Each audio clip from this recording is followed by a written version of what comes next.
السلام علیکم ورحمۃ اللہ وبرکاتہ۔ ناظرین کرام، صلاۃ الاسرار کے تعلق سے اکثر سوال آتے رہتے ہیں کہ صلاۃ الاسرار کی نماز کس لیے پڑھی جاتی ہے اور اس کی فضیلت کیا ہے، صلاۃ الاسرار کی نماز کا طریقہ کیا ہے۔ میں آپ کو سب سے پہلے بتا دوں کہ اس نماز کو یعنی صلاۃ الاسرار کو نماز غوثیہ بھی کہتے ہیں۔ نماز غوثیہ ہی صلاۃ الاسرار ہے اور اس کے راوی خود حضور غوث پاک رضی اللہ تعالی عنہ ہیں۔ تو آئیے میں آج اس کی کچھ فضیلتیں اور اس نماز کا طریقہ کیا ہے، وہ کس انداز میں پڑھا جائے گا۔ بہت سارے لوگ کنفیوز رہتے ہیں، تو آج کے اس ویڈیو میں آپ کو ہم بتا رہے ہیں۔ ویڈیو اینڈ تک ضرور دیکھنا، اس ویڈیو کو شیئر بھی کرنا، چینل پہ نئے ہیں تو میرے چینل کو سبسکرائب ضرور کر لینا۔ ناظرین کرام، اس نماز کو کسی بھی حاجت کے لیے پڑھا جا سکتا ہے، اور اس نماز کی سب سے بڑی فضیلت یہ ہے کہ جس نے بھی اس نماز کو پڑھا ہے کوئی بھی مایوس نہیں ہوا ہے۔ نماز کا طریقہ تھوڑا ٹف ضرور ہے، یعنی آپ کو تھوڑی سی محنتیں ضرور کرنی ہوگی۔ بھائی کچھ پانے کے لیے تو کچھ کھونا پڑتا ہے نا، تھوڑی سی محنت کریں، انشاءاللہ اس نماز کو پڑھنے کے بعد کوئی مایوس نہیں ہوا ہے۔ اور کون کہتے ہیں؟ امام احمد رضا فرماتے ہیں۔ آپ یوں سمجھ لیجئے کہ اس نماز کی فضیلت بے شمار ہے۔ اس نماز کو پڑھنے والا آج تک کبھی محروم نہیں ہوا ہے۔ تو آئیے ہم سب سے پہلے اس نماز کا طریقہ جان لیتے ہیں۔ اس نماز کو کب پڑھنا ہے، کس طریقے سے پڑھنا ہے۔ مغرب کی نماز کے 3 فرض اور سنتیں پڑھ لینے کے بعد 2 رکعت نفل ادا کیجئے، ٹھیک ہے۔ مغرب کی نماز پڑھیں گے تو یہ مغرب کی نماز کے بعد پڑھنا یہ زیادہ بہتر ہے۔ تو مغرب کی نماز آپ نے پڑھ لی، فرض پڑھ لیا، سنتیں پڑھ لی، آپ اس کے بعد 2 رکعت نفل ادا کرتے ہیں، یہ اسی میں یہ نیت کر لیجئے آپ۔ اور بہتر یہ ہے کہ الحمد کے بعد ہر رکعت میں 11 بار سورہ اخلاص پڑھیں گے۔ بہتر ہے، آپ چاہیں تو ایک بار میں بھی کام چلا سکتے ہیں، 3 بار بھی پڑھ سکتے ہیں۔ بہتر یہ ہے کہ 11 بار سورہ اخلاص یعنی قل هو اللہ احد اللہ الصمد لم یلد ولم یولد ولم یکن لہ کفوا احد پوری صورت، اور ہر بار بسم اللہ سے شروع کریں گے، ٹھیک ہے۔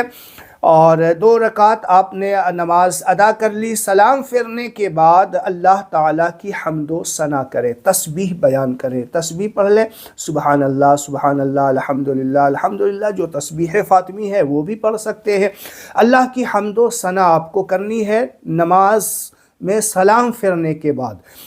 کچھ دیر آپ تسبیح پڑھ لیں، اس کے بعد آپ کو 11 بار درود و سلام نبی رحمت صلی اللہ علیہ وسلم پہ ضرور پڑھ لینا ہے۔ کیوں درود پڑھا جاتا ہے؟ آپ کو ہر عمل میں آپ کو بتایا جاتا ہے کہ درود شریف پڑھ لینا، کیونکہ درود شریف جو ہے یہ ایک ایسا عمل ہے کہ انسان کی دعا کی مقبولیت کی گارنٹی ہو جاتی ہے۔ درود شریف ایک مقبول شدہ عمل ہے، اسی لیے درود شریف 11 مرتبہ آپ پڑھ لینا، جو بھی آپ کو درود شریف یاد ہے۔ اب درود شریف پڑھنے کے بعد آپ کو کیا پڑھنا ہے؟ یا رسول اللہ، یا نبی اللہ، اغثنی وامددنی فی قضائی حاجتی یا قاضی الحاجات، یہ پڑھنا ہے۔ کیا پڑھنا ہے؟ پھر سے آپ سن لیجئے، یا رسول اللہ، یا نبی اللہ، اغثنی وامددنی فی قضائی حاجتی یا قاضی الحاجات۔ یا رسول اللہ، یا نبی اللہ، میری فریاد کو پہنچیے، میری مدد کیجئے میری حاجت پوری ہونے میں، اے تمام حاجتوں کے پورا کرنے والے۔ اس کا مطلب ہے، ترجمہ ہے، پھر آپ عراق شریف یعنی بغداد معلیٰ کی طرف رخ کریں گے، یعنی تھوڑا سا آپ ترچھا ہوں گے مسجد میں، جس طرف نماز قبلہ رو بیٹھتے ہیں، تھوڑا سا داہنی طرف آپ داہنی کندھے کو تھوڑا سا پیچھے کی طرف کریں گے تو وہ عراق کی جانب بغداد معلیٰ کی جانب ہو جائے گا۔ اس طرف منہ کر کے آپ کو یہ پڑھنا ہے، کیا پڑھنا ہے؟ 11 مرتبہ پڑھنا ہے آپ کو، یا غوث الثقلین وکریم الطرفین اغثنی وامددنی فی قضاء حاجتی یا قاضی الحاجات. ٹھیک ہے، 11 مرتبہ یا رسول اللہ یا نبی اللہ وہ پڑھنا ہے، اور پھر عراق شریف کی طرف، بغداد شریف کی طرف اپنا رخ کر کے یا غوث الثقلین وکریم الطرفین اغثنی وامددنی فی قضاء حاجتی یا قاضی الحاجات، یہ آپ کو 11 مرتبہ پڑھنا ہے. پھر تاجدار مدینہ صلی اللہ علیہ وسلم کے وسیلہ جلیلہ سے اللہ کی بارگاہ میں دعا کریں.